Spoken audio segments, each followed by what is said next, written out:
Welcome back to the channel, everybody. Thank you so much for joining me and allowing me to continue to be your daily advocate.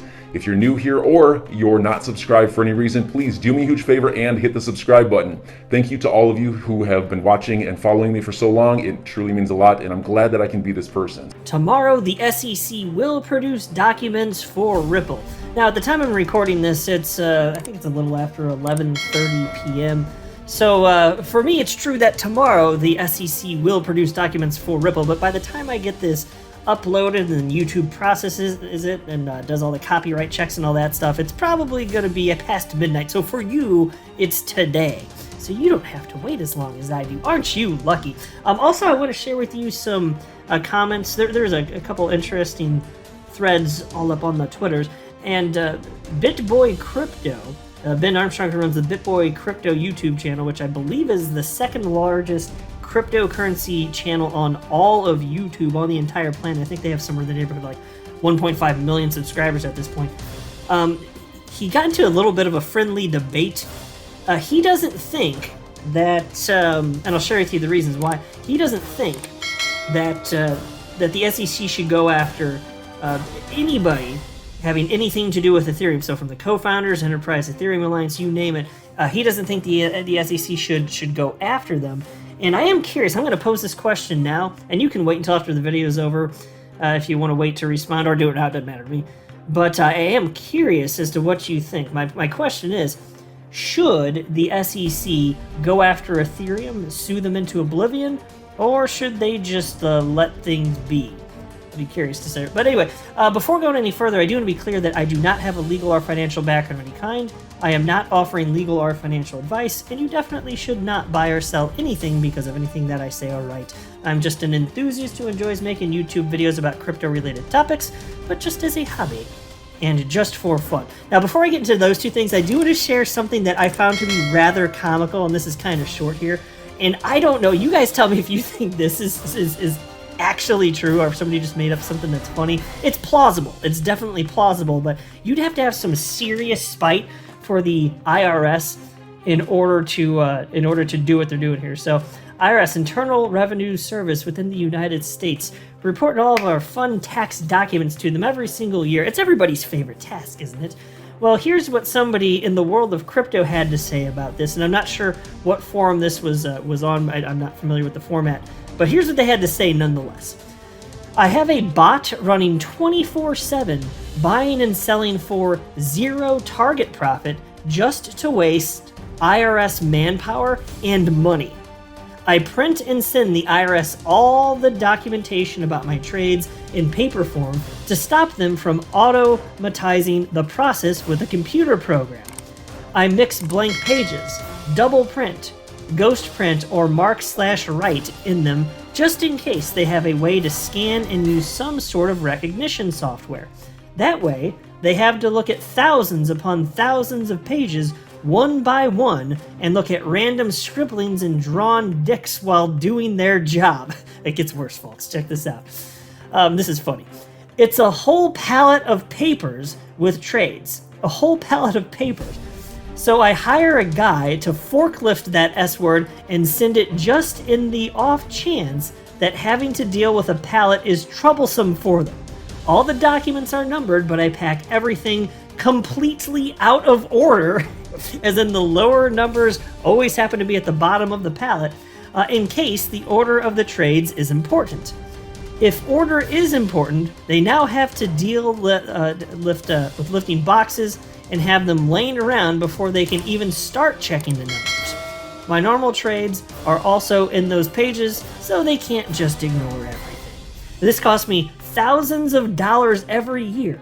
I make sure to send the invoices of how much all the processes cost me on top of the pallet so that whoever is in charge of it knows I'm wasting the equivalent of 2 months of his wages in asinine S-word stuff on top of his or her time.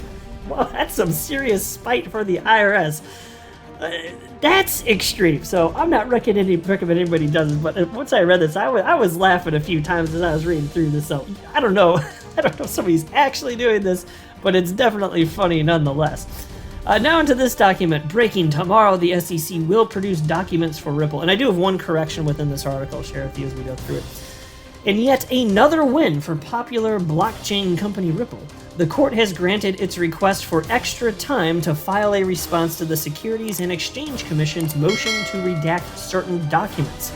James K. Filan, who has been vocal about the SEC versus Ripple lawsuit, confirmed that the blockchain company received the positive news via a text-only order communicated to its lawyers recently.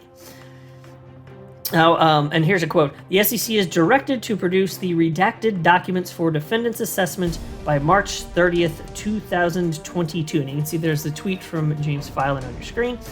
Now, per the directive, the SEC has been mandated to produce the redacted documents for defendant's assessment by tomorrow, March 30th, 2022. So I want to pause to note, in case you're wondering, these are not the Billy Boy Hinman emails. Remember the 63 emails associated with the Ethereum free pass speech? That's not what this is. We're still waiting on the judge to rule, a second time, of course, on whether or not Ripple's actually going to get this. You may recall that on January 13th of this year, the judge did rule that these documents were to be handed over to Ripple, those 63 Hinman emails, but the SEC, being the bunch of baby-back biatchas that they are, hanging out in their little asshat factory, they started crying up a storm and put out their case for why, hey, judge, maybe just reconsider. It's not right to hand out these, and I've covered that in depth also. And as a result, we're now waiting for the judge to rule a second time on whether or not Ripple does get these documents. Now, I'm very optimistic on that front, and that's going to be even more meaningful than what's being cited here. But we'll just have to kind of sit tight and see what actually happens here. But still, and these notes, here's the thing. With these particular notes, and I don't know exactly what's in all these. Well, of course I don't, but my concern is the redactions here. How extreme is this going to be? Well, Ripple's going to find out, so check this out.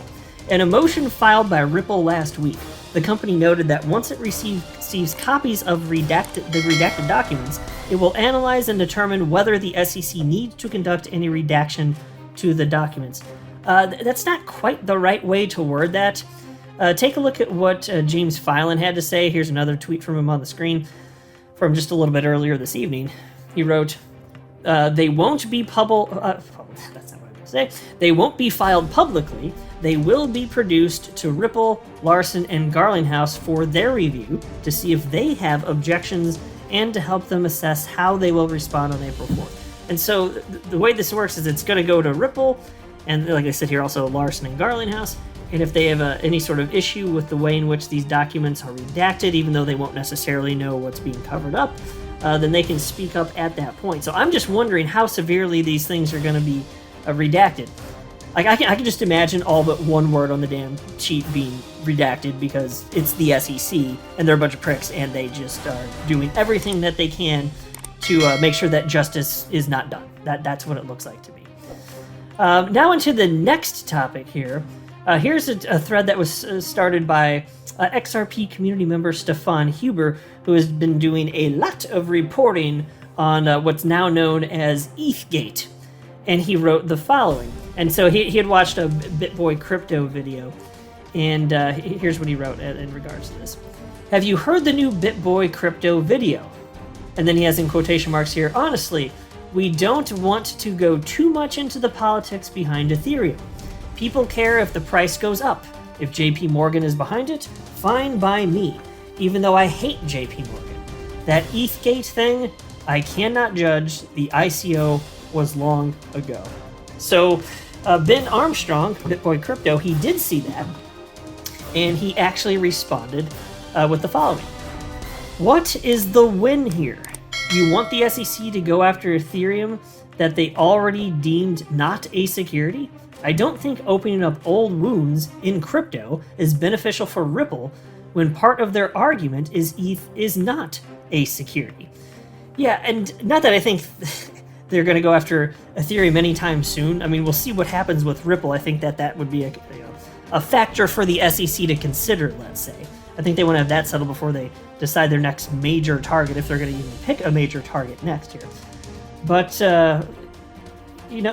as far as what he wrote here, you want the SEC to go after Ethereum that they already deemed not a security. That's actually not quite right. The SEC did not declare that Ethereum is not a security. They just trotted out Billy Boy Hinman out on the stage of the Yahoo Financial Summit in June of 2018 to share his personal opinion that Ethereum is not a security. So Ethereum is not technically protected, but do I want them to go out? Look, there's been so much damn market confusion. I don't think that, in particular, for the cryptos that have been around since the earliest of days, including Ethereum, I just don't think it makes sense to go after them. There wasn't sufficient regulatory clarity. And so, yes, there's all these shady things that the founders did, while on the flip side, you had Ripple that was nothing but transparent. Yeah, and of course not. I get that. And I think that Ripple's the best example of adults being in the room rather than Ethereum. But even so, I personally am not convinced that it would be in the best interest of the entire world of crypto to go after them. And it's okay if anybody out there listening disagrees. Hey, no problem. I like diversity of thought, so not an issue. But Stefan wrote back to Ben Armstrong and said, "I don't want the SEC going after Ethereum, but they absolutely need to go after the people behind Ethereum." See, here's the thing, though. I don't know, and I'd rather than just not do anything. I think that's kind of where I'm sitting right now. I'm willing to be persuaded on that, but I'm sitting here thinking, there's no way, right, that they're going to go after the people that founded Ethereum and then say, like, the SEC is going to say, you did something wrong, we're going after you, and then not go after the Enterprise Ethereum Alliance. Like, how could they even justify that? Like, no, it's just these founders disconnected from any sort of actual organization. If you're the SEC, how do you even justify that?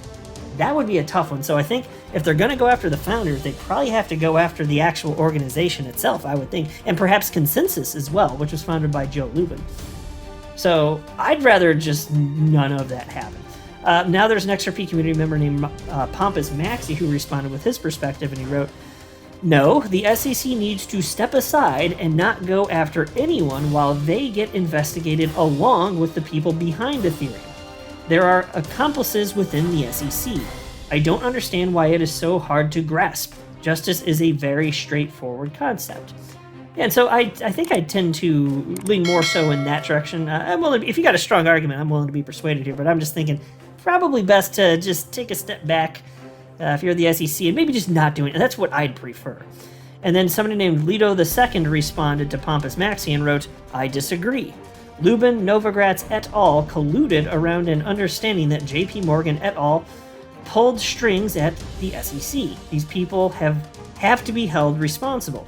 Otherwise, this game goes on forever.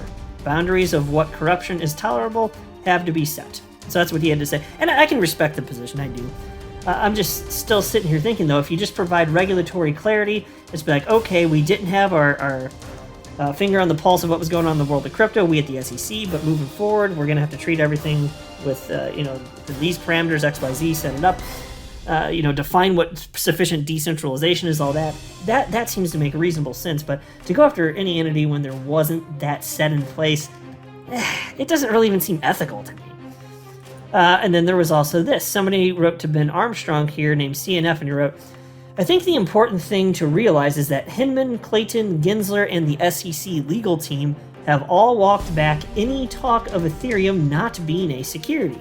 So Ethereum folks should potentially consider a Gensler SEC moving hard against Ethereum as their next enforcement project."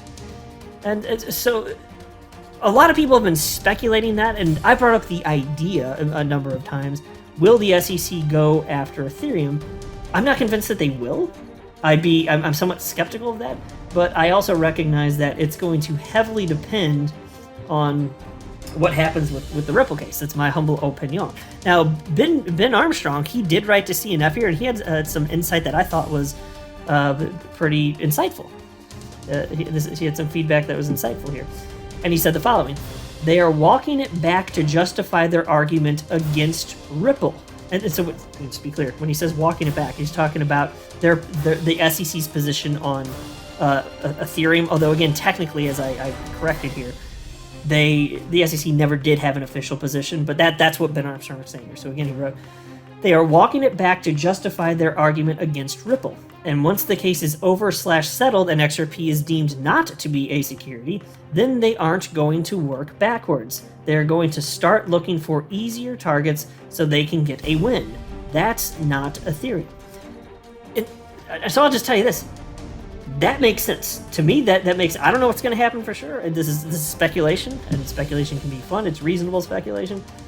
That seems to make sense. Now, as far as Ethereum being protected, are they really at this point? Here's the thing. The executives, the officials at the SEC that were protecting Ethereum, and I do believe that they were, Billy Boy Hinman, Jay Clayton, that whole crew, the whole posse that we've come to know and love so much. So enjoy your day, everybody. I'm always here for you. Leave any comments or questions below, and be sure to subscribe. But thanks, everybody. I really appreciate you. Enjoy your day, and I always have your back. So thanks so much, everybody.